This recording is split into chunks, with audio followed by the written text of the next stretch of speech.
Chapter 3. New Squadron. Captain Monroe Drex walked along the pristine concrete sidewalk of Schriever Air Force Base as he did every morning, and each time his hatred for the place grew more intense. Not because it was a difficult duty station, but for the dull existence of it all. The yearning to once again spend his days running operations with the 3rd Ranger Battalion would have driven a lesser man insane. Drex felt it unnatural for an Army Ranger to be assigned to an Air Force squadron. Feeling so strong that twice a month since arriving at his new command with the 527th Space Aggressor Squadron, he walked to the personnel office to submit his request for transfer back to 3rd Rangers.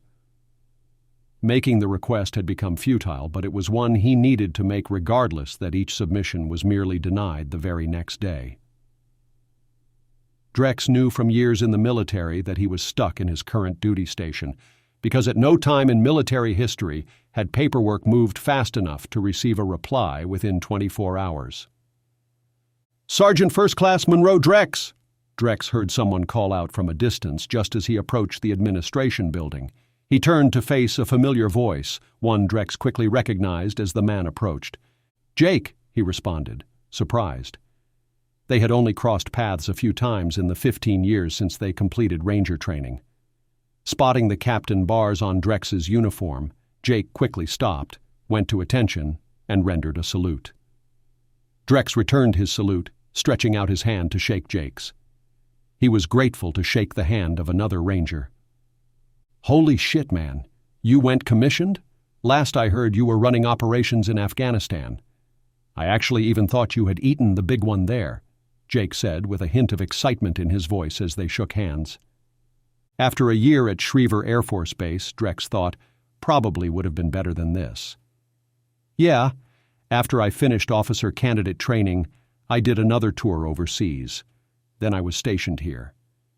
That was all the information he could relay or even wanted to tell Jake about his current duty station. What am I going to say? "Oh, I'm here training personnel to fight space aliens." Drex couldn't even laugh at the thought anymore. So, he quickly turned the conversation back to Jake.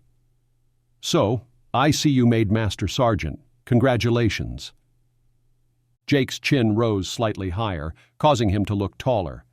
"The added shit sucks, but it puts that many more people below me in rank. Not as many as the bars on your chest, but still an improvement."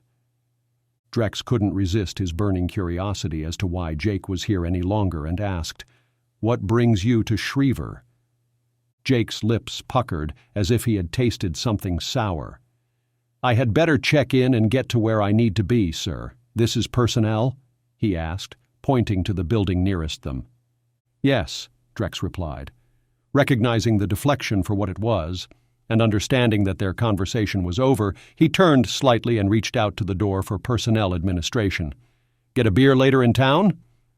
Stopping just inside the door with a crooked smirk on his face, Jake answered, "Now, sir, you know enlisted and officers can't drink together. But if you have a suggestion on where to get a beer and the best time to drink it, I'm listening." 1900, The Cave. "Sounds good. I'll check it out. Thanks for the suggestion, sir." Jake nodded his head slightly as he continued into the building. As he watched the Ranger walk down the hallway, Drex's mind buzzed with curiosity. What was Jake here for? He watched as Jake passed the door to personnel and continued to enter operations. Drex looked down to his hand at his latest request form. This rejection can wait another day. Then he turned facing back the way he had come, feeling pretty good that they would meet again soon. Even sooner than 1900 hours. A few hours later, Drex stood watching his squad negotiate an obstacle course designed specifically for them. The course looked much like any other with the exception of an underground portion that held a wide range of obstacles meant to challenge the mind and body. Many of the obstacles were far beyond his technical capabilities, but Drex understood his role was that of combat logistics. He stood stoically behind glass in the observation room watching as his squad attempted to disarm a fictional weapon before it could strike them with an electrical pulse. On this obstacle, they experienced electrical shocks lasting 3 seconds every 2 minutes after the first failed attempt. Having run the obstacle with his squad many times, he knew just how intense the shocks were. On the occasions Drex accompanied his squad, he felt sure that his squad intentionally waited to disarm devices till after the first shock, allowing themselves to be shocked just so he was as well. They almost always succeeded before the first shock when running obstacles alone. Knock, knock, knock. Enter! Drex called out to whoever had knocked on the door while keeping his focus on his squad. Stepping in the room, Sergeant Spears went to attention. Her eyes shifted from Drex to those negotiating the course before stating, "Sir, they request your squad in briefing room C." Drex had felt the day would be different since his earlier encounter with Jake, and with no briefings previously scheduled for today, his suspicions were proven correct. Be there in 5 mics. Spears cringed as she watched the clock next to Drex ticking down closer to 0, knowing that a shock of electricity was near. Spears's body tensed even though it wasn't her that would receive the shock. 7, 6, 5, 4. The squad completed their task with 3 seconds to spare, signaled by a buzzer sound simultaneously opening a door for their next task. "I knew they were doing it on purpose," Drex mumbled. "What was that, sir?" Spears asked, a little disappointed she didn't get to see the squad become electrified. Drex dismissed her question with a wave of his hand and pressed a button on the control panel just in front of him. The corridor his squad was now located in lit up brightly, signaling to them that this training session was at an end. With his squad's attention now on the observation room glass, Drex pressed another button and said, "Briefing room C, 5 mics." Drex knew these were probably some of the best and smartest soldiers he had ever seen. Even that didn't take away how strange all of it was to be an Army Ranger in command of an Air Force squad. A squad containing personnel from 4 branches of the armed services. "Oh yeah, I forgot we are training to fight ET." He finished the thought with a brief smirk. Seeing his squad had exited the lower training center, he turned to find Spears staring at the weapon his squad had just disarmed. It was easy to see that something bothered her, and his curiosity always needed to be fed. "What is it, Sergeant?" Hesitantly, she replied, "Sir, I know it's not my place, but they should have been shocked." Drex wondered how she could tell anything from this distance, especially when circuit boards had such small components, and figured there could only be one explanation. "Did you help design the test, Sergeant?" "No, sir. Those come from an unknown department. I am just great with patterns and connections. Those they made should not have worked, sir." This time, Spears spoke with more confidence when explaining her observation. After a brief explanation and description of her observations for which Drex had little understanding, he was impressed. It was something that would need to be followed up on. He asked, "I don't remember seeing your name on the unit candidates list for this squad. Why didn't you try out?" Spears looked to the floor as she spoke. "Sir, you know in the Army your physical fitness score might as well be your IQ. I was disqualified for not maxing out the push-up section, sir." He knew just what Spears was talking about. It did not matter what you wanted to do in the Army. You had better have a 300 PFT score or others that did would receive the spot. He felt that the practice was not a fair way to evaluate everyone, but it was an issue for another time. Glancing down at his watch, he quickly realized more time had passed during their short conversation than he had expected. Without replying to Spears's explanation of why she didn't try out for the squad, he started walking. "Let's move, Sergeant." For most of the walk to Briefing Room C, Drex thought about his conversation with Spears, but the closer they got to their destination, the more his thoughts switched to Jake. After running into him this morning, he felt they would cross paths again before the end of the duty day, and this unscheduled briefing was most likely the spot. His hunch was confirmed the second he walked in. He spotted Jake moving toward him with a grin upon his face.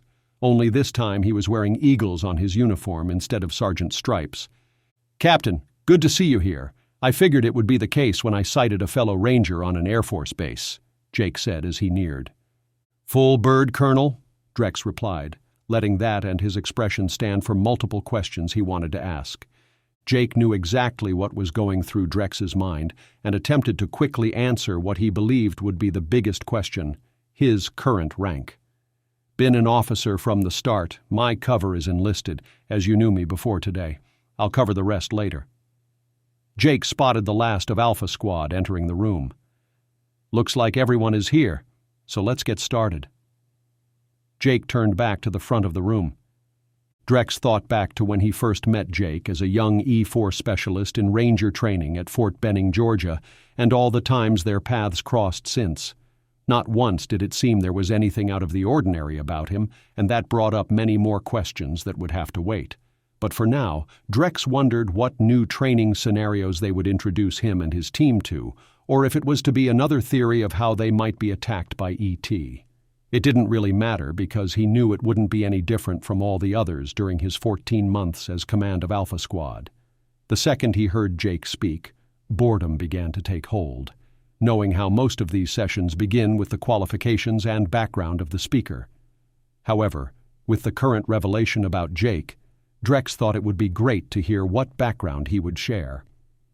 "Hello, everyone. I am Colonel Jake Guerrero with the 75th Ranger Regiment, 2nd Battalion. We will forego the meet and greet portion today and move right into why I am here. From what I understand, this will be Alpha Squad's first official mission." Drex felt his body tighten, eyes widen, and ears perk up with the words, "first official mission." This wasn't the same crap as before. Drex felt the excitement take hold of him, just hoping for anything other than training. "I am afraid there is not a great deal of information about what you can expect, but here is what we know. In January of last year, satellites recorded high energy levels coming from a remote mountainous region of Afghanistan. That following March, 8 recon Marines were sent to investigate the threat factor. We lost contact with them a full day before they were to arrive at the energy location." "What about satellite tracking?" someone from the middle of the room asked. "Ineffective. Please hold all questions to the end," Jake stated with a look that made it clear that there would be no further interruptions. Satisfied he had made himself clear, he continued the briefing. "A few days later, we sent a SEAL team to investigate. They brought this back." He nodded to a soldier standing by the light switch, and shortly after, a video was projected on the wall behind where Jake had been standing. Drex watched intensely as he assumed the Marines walking in the video were those sent to investigate. The first few minutes of the video looked like most from the Afghan region, with a line of soldiers walking up a rocky mountain. Then it showed the radio man unsuccessfully reporting to command. It was clear from what he could see in the video that there was nothing wrong with the equipment. It was just not sending or receiving signals, not even static. The mission was well documented, even though the radio signals seemed to be botched. As he watched, the Marines located a small hole in the mountainside. That was where the energy source seemed to be strongest. Drex watched as the soldiers placed explosive charges around the hole, still not seeing any possible mission for his squad. The video shifted from the charge being placed to seconds after detonation. The first thing that caught his attention, and apparently everyone else's, was that of the bluish glow as dust floated in front of the opening created. Everyone was focused on the entrance as the video was sped up to a point where the dust had settled seconds before the Marines began their investigation. Drex could feel himself squinting and leaning forward as if it would allow him to see inside the cave a second sooner. For the first time since he had arrived at Schriever Air Force Base, he felt excitement watching the camera peer into the cave. It showed nothing but rock. All the excitement that had been building crashed back down to earth, and he leaned back in his seat, disappointed. A few more minutes passed as one Marine, then another entered, moving farther into the darkness with a few squiggle frames flashing before the video ended. "Really?" Drex thought. The only interesting thing about that video was a slight blue tint to some dust.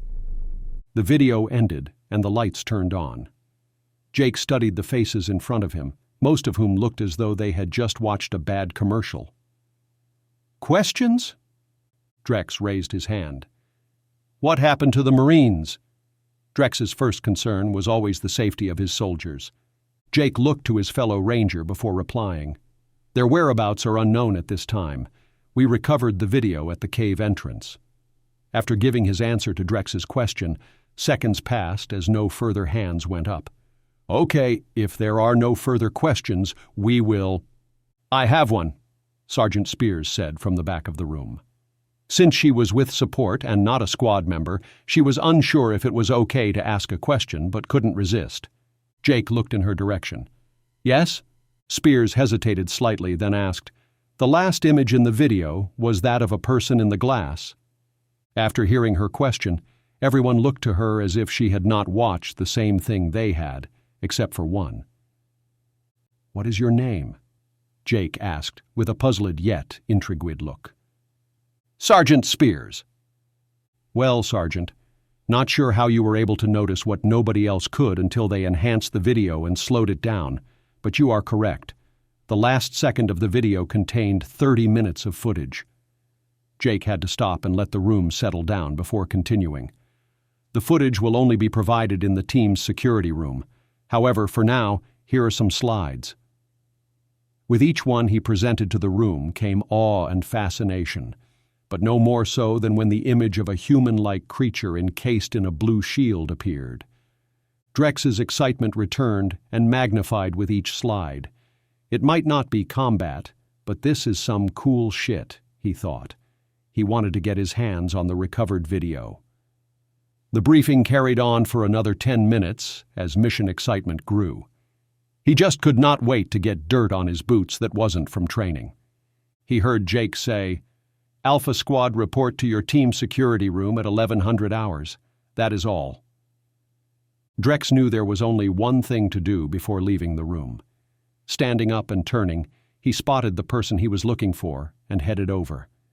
Being close to the highest-ranking person in the room, when he walked by, people moved out of his way.